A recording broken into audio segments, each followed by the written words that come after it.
Hey there, it's Ben with Apologetics On Mission. Hey, it's been a while since we communicated. It's been super busy. We've been doing all kinds of stuff. You can see here I am at the Portland airport. You recognize the carpet. I am just about getting on a plane to Belo Horizonte, Brazil. Can you believe it?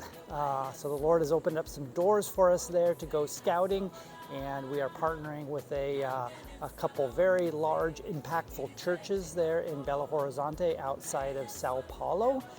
And we'll discover if there are opportunities to raise up Christian defenders there in that part of the globe. Hey, I am here in Belo Horizonte in Brazil. Everything is pretty smooth, and I even got my bag. Waiting for my ride. Vinny was right on time, picked me up on our drive into the city. He talked about his horses. I just had to show some pictures. They are just gorgeous. This is Andy and his wife Grace and their beautiful family. Andy is the primary reason we were invited into Brazil. Andy is part of a ministry that ministers to military personnel all around the world, and he and Grace work in Latin America. And he is good friends with Doug, who is also retired military. He's actually a general. And so Doug was invited by Andy down to Brazil, and that's how we got connected as Apologetics on Mission into that trip.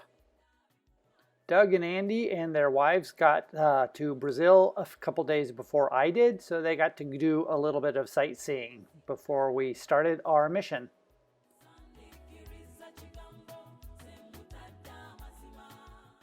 Our first event that day was actually at the police academy, where Andy got to speak about his ministry to about 150 police cadets, and then Doug got to present apologetics to that same group, and both presentations were really well received. Eu estava no Diamond Mall.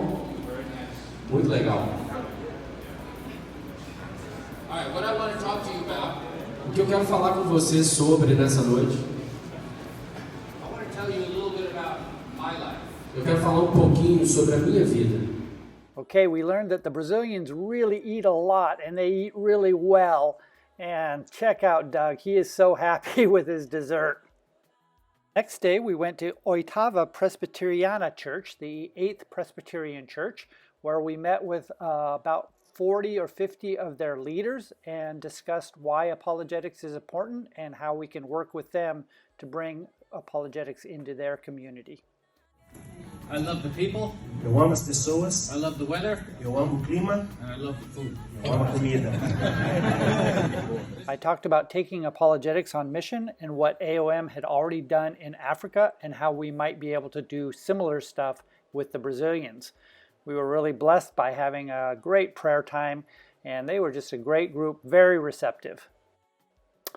And time for more food, delicious pizza this time, and of course Doug got his wonderful dessert. We then headed over to Central Church, and I want to spend a few minutes talking about this church. It is probably the most successful missional community type of church that I've encountered. About 20 years ago, they adopted a cell group model in which their home groups, their cell groups, were really oriented towards welcoming neighbors into their homes and training up leaders so that they could grow those cell groups and then split off to make more cell groups. Once they adopted that about 20 years ago, they grew from a congregation of about 400 to now between 15,000 and 20,000. So it's been an amazing success, and it continues to grow. So this was the church that invited us down to talk about apologetics and bringing apologetics into their community, specifically to their leadership, so that they could share that with their cell group leaders and provide them the tools so that when they welcome non-believers into their homes and those non-believers start asking questions, they are prepared to give good answers. So what an amazing blessing that we were able to meet with these leaders. Our first stop was to meet with a small group of their top leaders and kind of outline the importance of apologetics both in our lives and what we've already done in Africa, and use that as a template to discuss what might be done here in Brazil. So we are here at Central Church in Belo Horizonte, Brazil, and just getting Doug set up to give his presentation on his testimony of how apologetics really impacted his life, and then I'll follow that with an overview of what we actually do through Apologetics on Mission and how that might apply here in Brazil. So I said, when I face the Lord someday in heaven, E aí eu respondi, quando eu me deparar com o meu Senhor no céu, the Lord's not going to care whether I have stars or private stripes. After Doug spoke, I was able to talk about the very practical means by which we take apologetics on mission and how we can raise Christian defenders globally. Then, of course, it was time for more food. That evening, we had the amazing privilege of speaking to about 300 youth back at the 8th Presbyterian Church. All right, here we are. You can hear me. We are in the green room. Doug's going to be giving a talk to about 300 youth here at the 8th Presbyterian Church. Through Band TV.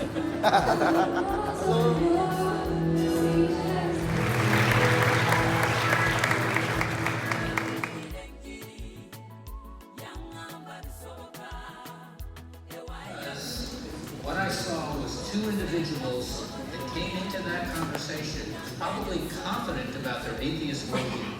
I wanted to say a few words about this gentleman, Marcos, and his wife. Marcos is the chapter director of a Reasonable Faith chapter in Belo Horizonte and is also a member of 8th Presbyterian Church, so we're excited to be able to work with him. The next morning was Vision Day at Central Church, where they bring all of their cell leaders into a great gathering of worship and inspiration, expressing the vision going forward for their church communities. Somos o corpo de Cristo, em uma só voz nós declaramos: somos o corpo de Cristo. The leaders at Central in the cell groups put a tremendous emphasis on prayer, and you can see that demonstrated here.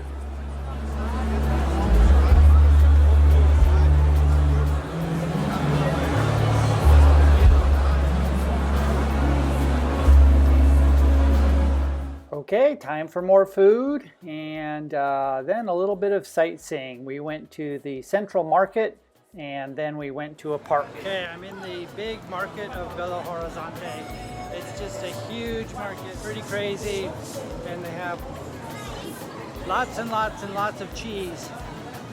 Looks like they have fish and chocolate, fruit.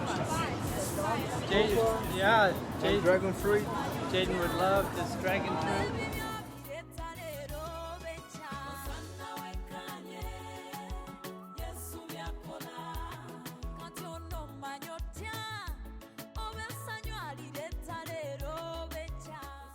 Here's a view of Belo Horizonte from the top of a park, and looking in the back you can see some beautiful lush hills that surround the whole city. Our final events were really the most exciting for Doug and I, where we got to split up and speak to different youth groups across different campuses of Central Church and really connect with those young emerging leaders on the importance of apologetics, what it is, and how we do it. And it was really gratifying to see the engagement that these young emerging leaders had with us. I spoke about the relationship between science and faith, and Doug gave his testimony and how apologetics has been so important in his relationship with his son. We had a wonderful final meal with the leaders of Central Church, got to celebrate all that happened during our time with them, and just a really great group of people, so blessed to have met them and hung out with them.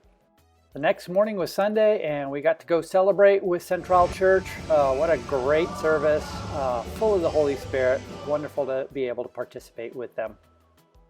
So that wrapped up my time in Belo Horizonte. Doug and Mija stayed for a couple days for some well-deserved R&R. And now we are back and just marveling at the tremendous opportunities and open doors that the Lord has called us into, and strategizing on how we say yes to as many of those opportunities as we can. We love this city, we love the people in it, and we just ask that you would pray with us for the next steps with Belo Horizonte and the amazing country of Brazil. As Ben said, this has been an absolutely fabulous trip to be so welcomed into two big churches here in Brazil, one 18,000 and still growing, and the other one the largest Presbyterian church in Brazil, about 7,000 members. Very, very strong churches. But the problem that we see here, and as they've articulated to us, is the same problem we've seen, of course, in our own country, in every church I've been a part of, in the Western world in general. We've seen it in East Africa, and now we see it here. And that is that these churches and the global church in general is losing teenagers in big numbers. That does not bode well for the future of the church. And so the pastors here in both churches have unanimously decided that apologetics is something that will help them deal with this situation. The reality is they knew nothing about apologetics before we got here. But after hearing our stories about our own personal journeys and about what the work that we've done in Africa, they want to work with us. And we're so blessed. God is opening the doors for us. But this is what I call a major problem for the church. And if we can help them in any way, we want to do so. And the Central Church in particular is a very visible church in the entire country of Brazil. And as the pastors told us, if they can make inroads in this younger generation problem using apologetics, it will be very visible to the other churches in the country, and they will come knocking at the door to find out what it is that Central Church has done. So we're very blessed to be able to work with them, to have been put in this position in this part of the world where there is such a need. So we ask your prayers that we will do this with wisdom, and we need your prayers and your support.